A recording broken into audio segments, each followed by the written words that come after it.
하나님께서 우리에게 주시는 말씀 요한복음 13장 34절 35절입니다. 새 계명을 너희에게 주노니 서로 사랑하라. 내가 너희를 사랑한 것 같이 너희도 서로 사랑하라. 너희가 서로 사랑하면 이로써 모든 사람이 너희가 내 제자인 줄 알리라. 아멘. 2018년 교회 표어는 여러분 왼쪽에 보시는 대로 그리스도의 사랑으로 충만한 교회입니다. 같이 한번 해보시겠습니다. 시작. 그리스도의 사랑으로 충만한 교회. 네. 이 한 해 동안 기억해야 할 표이니까 오늘은 무슨 의미인지를 좀 살펴보려고 합니다. 교회를 특징 짓는, 교회가 교회이도록 만드는 대표적인 표시를 교회의 표지라고 얘기합니다. 교회의 표지는 말씀과 성례입니다. 말씀은 주님의 말씀을 의미하고 성례는 세례와 성찬을 말합니다. 말씀과 성례에는 공통점이 있습니다. 그 속에 주님의 사랑이 가득하다는 것입니다. 우리를 사랑하셔서 말씀으로 가르쳐 주시고 우리를 사랑하셔서 십자가를 지고 죽으셨기에 그 말씀을 통하여 그리스도의 사랑을 새기고 세례를 통하여 우리를 위하여 희생하신 십자가의 사랑을 경험하고 성만찬을 통하여 그리스도의 사랑을 회복하는 것입니다. 이 말은 교회로 모인 우리가 항상 그리스도의 사랑을 먹고 자라나는 존재가 되어야 한다라는 것을 의미합니다. 주님의 사랑을 충분히 먹고 자란다면 결국 우리는 그리스도의 사랑으로 충만한 교회가 될 것입니다. 교회라면 당연히 그리스도의 사랑으로 충만해야 합니다. 이것이 기본입니다. 올해는 우리가 이 기본에 충실하려고 합니다. 그리스도의 사랑으로 충만하려면 어떻게 해야 할까요?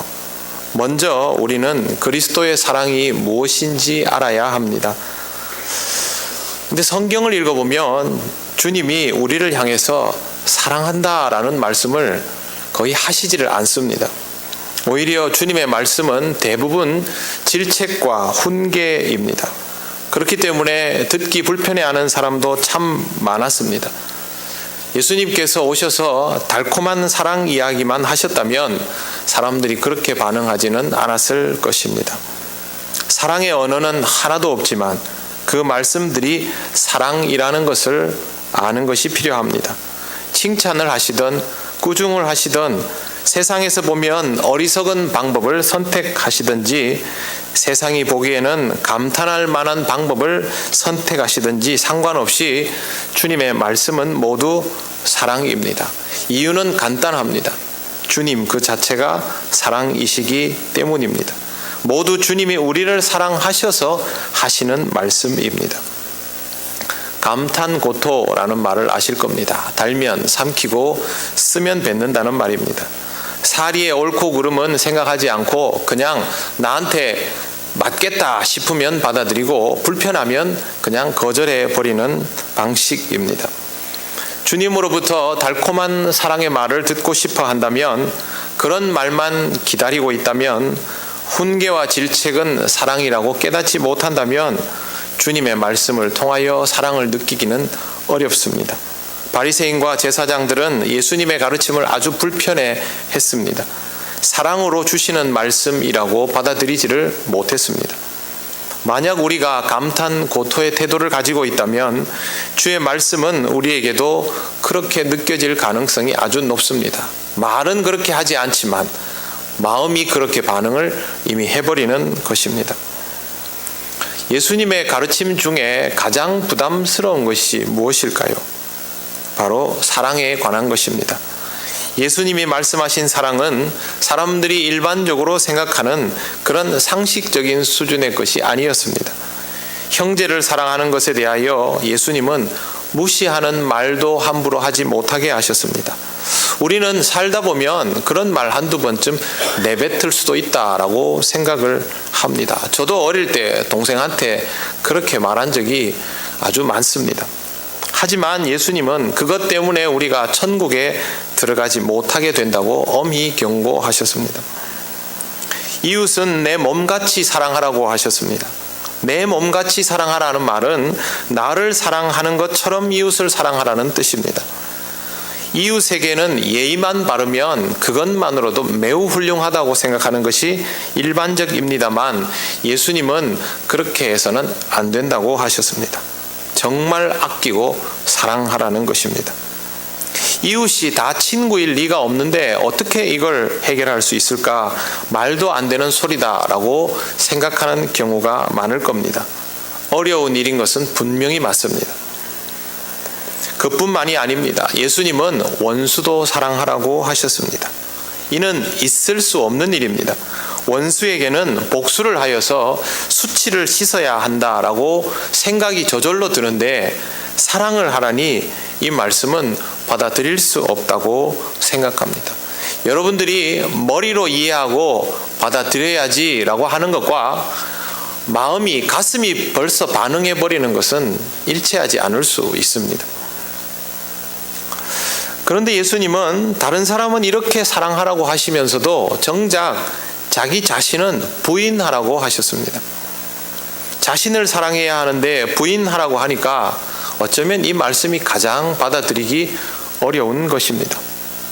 하지만 이 모든 것들이 다 우리를 사랑하셔서 하신 말씀입니다. 정말로 그럴까요? 형제를 사랑하면 나에게는 함께할 형제가 있게 됩니다. 야곱이 에서를 사랑함으로써 에서를 통하여 가져야만 했던 근심거리가 없어졌습니다. 이웃을 사랑하면 이웃이 형제가 되는 것을 경험합니다. 교회에서 여러분 처음 만나면 처음부터 주님 안에서 형제 자매입니다 이런다고 형제 자매 되는 거 아니죠. 처음에는 만나면 이웃입니다. 그냥 좀 서먹서먹하기도 하고 맞는 사람 안 맞는 사람도 발견하게 됩니다만 정말 이웃을 그렇게 꾸준히 사랑해 나가다 보면 자연스럽게 형제가 되고 자매가 됩니다. 실제로 교회에서 보면 혈육을 나눈 형제나 자매보다도 더 가깝게 일평생을 살아가는 것을 볼 때가 있습니다. 저도 나면서부터 교회에서 자라다 보니 교회에서 만나는 교인들은 그냥 아예 친척이라고 생각합니다. 저희 집에 둘째 아이가 그 친척을 이렇게 이름 한번 쭉 써내려가는데 보면 그 친척 이름들 중에 여러분들 이름이 나옵니다. 본인은 매주 보기 때문에 그렇게 받아들이는 것이죠. 시간이 지나면 이웃은 형제 자매가 됩니다. 바울에게는 실라와 디모데가 그런 사람들이었습니다. 원수도 사랑하면 이웃이 되고 형제가 될 수 있습니다. 손양원 목사님이 자신의 두 아들을 죽인 그 학생을 양아들로 삼았습니다. 그리고 그 양아들의 아들은 훗날 목사님이 됩니다. 이웃을 사랑하면 이웃도 형제가 되고 원수를 사랑하면 원수도 이웃이 되고 형제가 될 수 있기에 적을 두지 않게 되므로 결국 근심 걱정을 더는 일이 됩니다.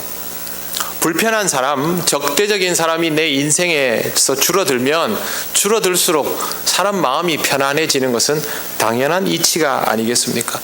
사방에 적들이 많으면 마음을 놓을 수가 없지 않습니까? 그래서 사랑하라는 주님의 말씀은 우리를 위하여 하신 것입니다. 서로 사랑하라는 말씀, 상대가 이웃이든 형제이든 혹은 원수라도 사랑하라는 이 말씀이 얼마나 우리에게 유익하고 고마운 것인지를 비로소 이해하여야만 그 말씀에 대하여 순종하고 받아들일 수 있습니다.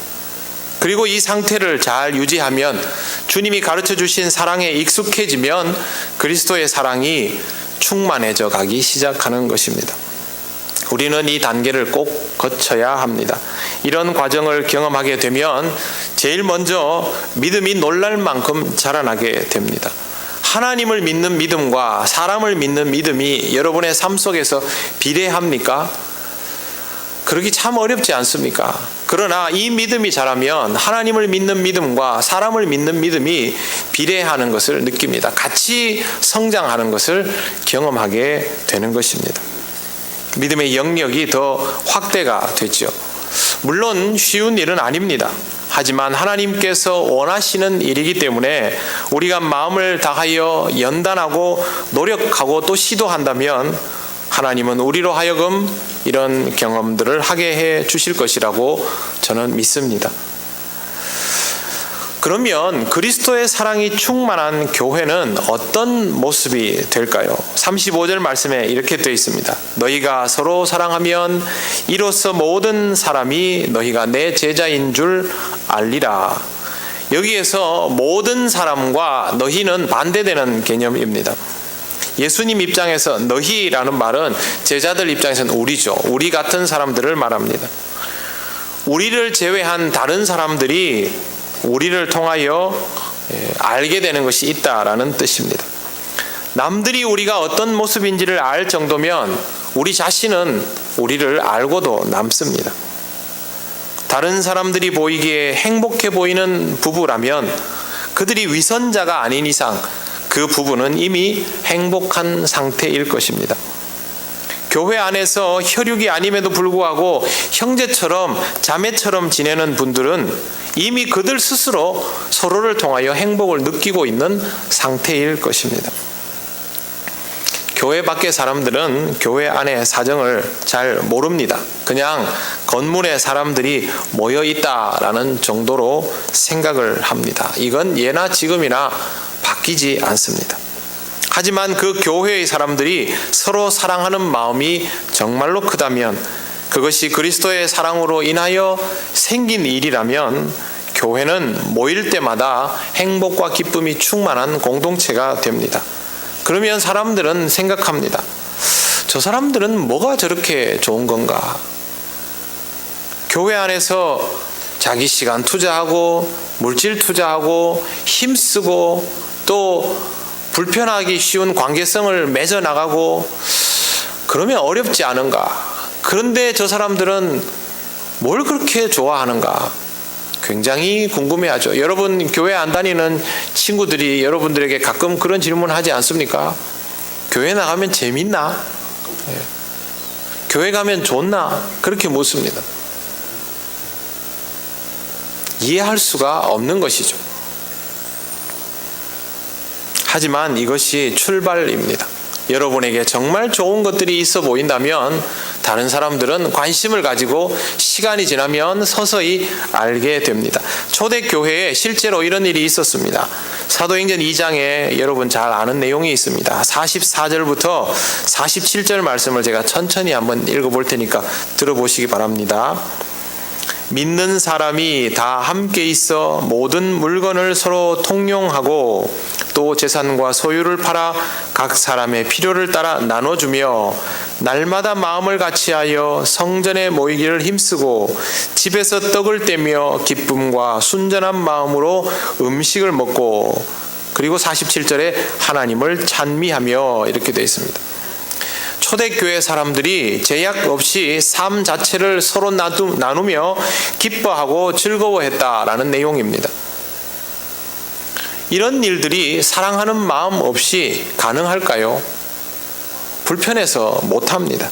서로 사랑하지 않으면 함께 있는 것도 참 어렵습니다. 자기 것들을 내놓고 서로 통용하는 것도 당연히 어렵습니다. 제대로 될 리도 없습니다. 그런데 이 사람들은 그렇게 했고 뿐만 아니라 날마다 마음을 같이하여 성전에 모였습니다. 우리는 지금 성찬을 1년에 4차례 하지 않습니까? 중요한 절기에 성찬을 매달 하는 교회도 가끔 있습니다. 초대교회는 모일 때마다 했습니다. 성찬만 그렇게 한 게 아니고 모일 때마다 애찬을 나누었습니다. 법으로 제정해 놓은 것은 없지요. 여러분 교회에서 하는 일들 실제로 보면요, 법으로 제정해 놓은 거 별로 없습니다. 그러나 2000년 기독교 역사 동안 변함없이 유지되어 온 것들 있습니다. 예배를 드리고 신앙생활을 위해서 말씀을 공부하고 복음을 전하고 봉사를 하고 헌금을 하고 교회 헌법에 보면요, 이런 내용에 대해서 구체적인 명시가 없습니다. 그런데 왜 하고 있을까요? 신앙생활이 무르익어 가면 자연스럽게 할 수밖에 없는 것들인 겁니다. 요즘은 구역 예배가 점점 어려워진다라는 이야기들을 많이 합니다. 구역 예배가 사라져가는 교회들도 있습니다. 그러나 이 와중에도 구역 예배를 사모하고 구역 예배가 너무 잘 되는 교회들도 있습니다. 전도가 어렵다는 교회들도 있죠.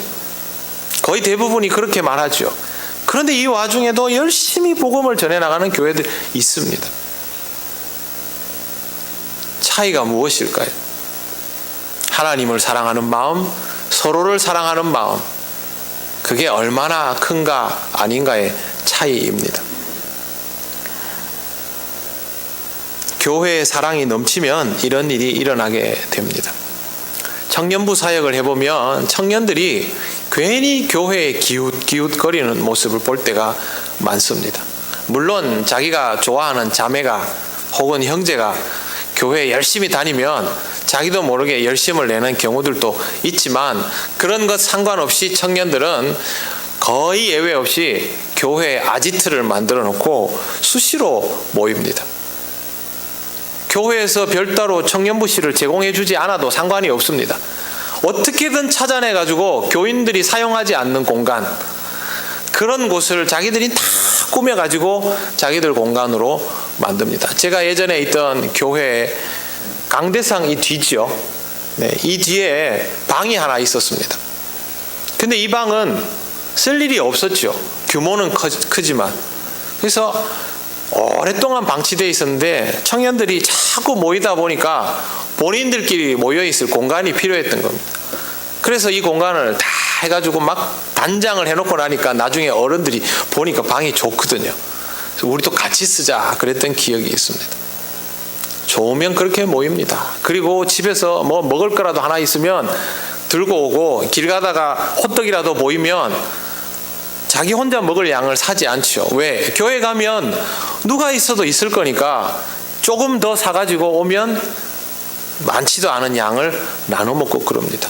지금도 우리 교회 주중에 이렇게 드나드시는 분들이 계십니다. 특별한 일이 없어도 한 번씩은 와서 교역자들하고 얼굴도 보고 하는 분들, 올 때마다 뭘 하나를 들고 와가지고 꼭 나눠 먹고 그렇게 가는 분들이 많습니다. 그게 좋은 마음이지요. 초대교회는 이런 것들이 아주 익숙하고 자연스러웠던 것을 알 수가 있습니다. 정말 우리가 하나님을 사랑하고 하나님 안에서 형제 자매된 서로를 사랑하는 마음이 커지면 그렇게 됩니다. 예배 끝난다고 집에 가지 않습니다. 어디 모여가지고 또 뭐 이야기 나누고, 아니면 또 오늘은 누구네 집에 가서 또 밥 먹고, 내일은 누구네 집에 가서 밥 먹고, 그게 초대교회의 모습입니다. 그래서 예배가 끝나고도 집에 가지 않고 집에서 누구네 집에서 떡을 떼며 기쁨과 순전한 마음으로 음식을 먹고, 이런 일들이 일어나게 됐습니다. 뿐만 아니라 하나님을 찬미했습니다. 하나님을 찬미했다라는 말은 함께 모여서 찬송을 불렀다는 말도 되지만, 사실은 뭐냐 하면 내게 일어나는 하나님의 역사를 고백하고 다른 사람이 경험한 하나님의 역사를 듣고, 그러다 보면 서로 공감하고 화답하는 것이죠. 아, 하나님께서 우리에게 이런 일들을 하셨구나. 나한테만 있는 일인 줄 알았더니 너한테도 있는 일이구나. 정말 우리에게는 하나님의 놀라운 역사가 이렇게 일어나는구나.